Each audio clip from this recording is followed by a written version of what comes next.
Depuis plusieurs semaines, un parfum de rupture flotte entre Washington et Moscou. Donald Trump, revenu sur le devant de la scène mondiale, vient de frapper un grand coup. Il a annulé sa rencontre prévue avec Vladimir Poutine à Budapest et imposé une nouvelle vague de sanctions économiques contre la Russie. Ce geste n'est pas anodin. Derrière cette décision se cache une stratégie complexe, un message adressé non seulement à Moscou, mais aussi à l'Europe et à Pékin. Les États-Unis semblent vouloir reprendre la main sur le jeu géopolitique, redéfinir les lignes d'alliance et tester la résistance du Kremlin. Officiellement, Washington justifie ces sanctions par le manque d'engagement de la Russie envers le processus de paix. Mais en coulisses, c'est un bras de fer beaucoup plus vaste qui se joue, celui du contrôle de l'équilibre mondial. Trump veut montrer qu'il reste le maître du tempo, qu'il peut tendre la main ou la retirer à tout moment. Lors d'une conférence de presse tendue, il a lâché une phrase qui en dit long sur sa vision du conflit: « Le monde a besoin d'un gel du front, pas d'une guerre sans fin ». Derrière ces mots, une idée: stopper la guerre, oui, mais sans permettre à la Russie de consolider ses positions. Pendant ce temps, l'Union européenne suit la même trajectoire punitive. Son 19e paquet de sanctions interdit désormais l'achat de gaz russe et les services touristiques en Russie. Et déjà, Bruxelles prépare le 20e, qui visera directement le cœur de l'économie énergétique russe, ainsi que les entreprises de pays tiers qui contournent les mesures occidentales. À Stockholm, la Suède veut aller encore plus loin, financer jusqu'à 150 chasseurs Gripen pour l'Ukraine, payés avec les avoirs russes gelés. Une escalade financière et militaire sans précédent. Dans ce tumulte, Volodymyr Zelensky écoute, observe, et comprend que le combat de l'Ukraine ne fait que s'allonger. 2 années supplémentaires de sacrifices, d'efforts et de promesses européennes. Le Premier ministre portugais António Costa a d'ailleurs résumé la situation avec une lucidité glaçante: « Nous avons décidé de soutenir les besoins financiers de l'Ukraine pour les 2 prochaines années. Cela signifie qu'ils auront les moyens de continuer à lutter pour une paix juste et durable. » Une phrase qui sonne comme une condamnation à une guerre prolongée. À mesure que les alliances se reforment et que les menaces s'accumulent, une nouvelle étape de tension mondiale se dessine. Ce n'est plus seulement une crise régionale, c'est une reconfiguration du pouvoir global. Bienvenue sur l'Essentiel Mondial, la chaîne qui décrypte le monde avec clarté et perspective. Ne partez pas maintenant, la suite va vous surprendre. Regardez la vidéo jusqu'au bout, partagez-la autour de vous, et laissez votre avis en commentaire parce que comprendre le monde, c'est déjà commencer à le changer. Merci pour votre attention et votre fidélité. La décision de Trump d'annuler sa rencontre avec Vladimir Poutine et de frapper la Russie par une nouvelle vague de sanctions marque un tournant décisif dans la géopolitique mondiale.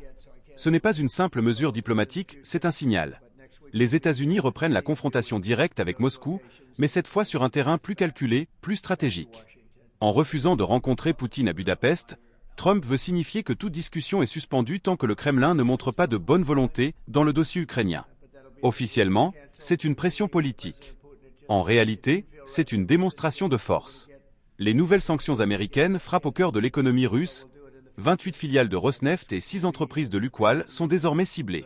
L'objectif est clair: asphyxier les ressources énergétiques de la Russie, l'obliger à négocier depuis une position d'affaiblissement.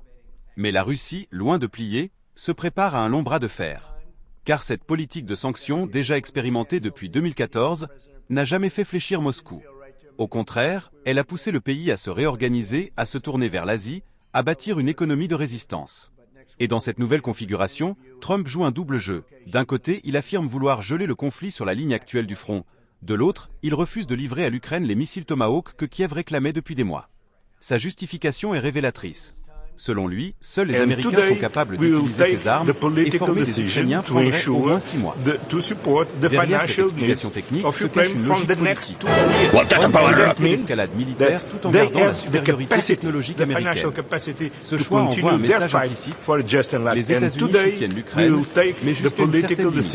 Ils veulent un conflit contenu, pas une confrontation directe qui risquerait d'échapper à tout contrôle. L'Union européenne, entraînée dans la même dynamique, accentue sa pression sur la Russie. Le 19e paquet de sanctions vient d'être adopté. Il interdit tout achat de gaz russe et met fin au service touristique en Russie. L'Europe ferme les portes, mais à quel prix? Car ces décisions affectent son économie, sa sécurité énergétique et sa cohésion politique interne. Pourtant, Bruxelles va plus loin encore. Un 20e paquet de sanctions est déjà en préparation. Il ciblera non seulement les entreprises énergétiques russes, mais aussi les sociétés étrangères qui aident Moscou à contrôler les C'est une guerre économique globale menée non plus seulement contre la Russie, mais contre tout son réseau d'alliances. La Suède, de son côté, vient de faire une proposition spectaculaire. Financer l'achat de 150 chasseurs Gripen pour l'Ukraine, payés grâce aux avoirs russes gelés. Chaque appareil coûte environ 85 millions de dollars. Une commande de cette ampleur représenterait un investissement de près de 8,5 milliards. Autrement dit, l'Europe s'apprête à transformer les actifs russes confisqués en armes destinées à combattre l'armée russe. C'est un symbole fort, un changement de paradigme. Les ressources de Moscou deviendraient le carburant de son propre affaiblissement. Et au centre de ce théâtre mondial, l'Ukraine continue de se battre, épuisée mais déterminée. Volodymyr Zelensky, conscient du coût humain et politique de cette guerre, regarde ses alliés promettre davantage de soutien financier pour les 2 prochaines années. 2 années supplémentaires de combat, de destruction, d'attente. Le Premier ministre portugais António Costa l'a dit clairement, « Nous avons décidé de soutenir les besoins financiers de l'Ukraine pour les 2 prochaines années. Cela signifie qu'ils auront les moyens de continuer à lutter pour une paix juste et durable. » Une déclaration qui sonne comme une promesse d'endurance, mais aussi comme un aveu. La paix n'est pas pour demain.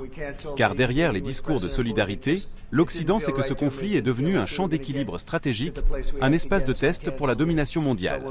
Chaque décision, chaque sanction, chaque retard d'armement s'inscrit dans une guerre d'usure politique et économique. Ce n'est plus une simple lutte pour l'Ukraine, c'est une lutte pour la forme que prendra le monde après cette guerre. Un monde dominé par une Amérique revenue au centre du jeu, ou un monde multipolaire où la Russie et la Chine imposent leur propre ordre.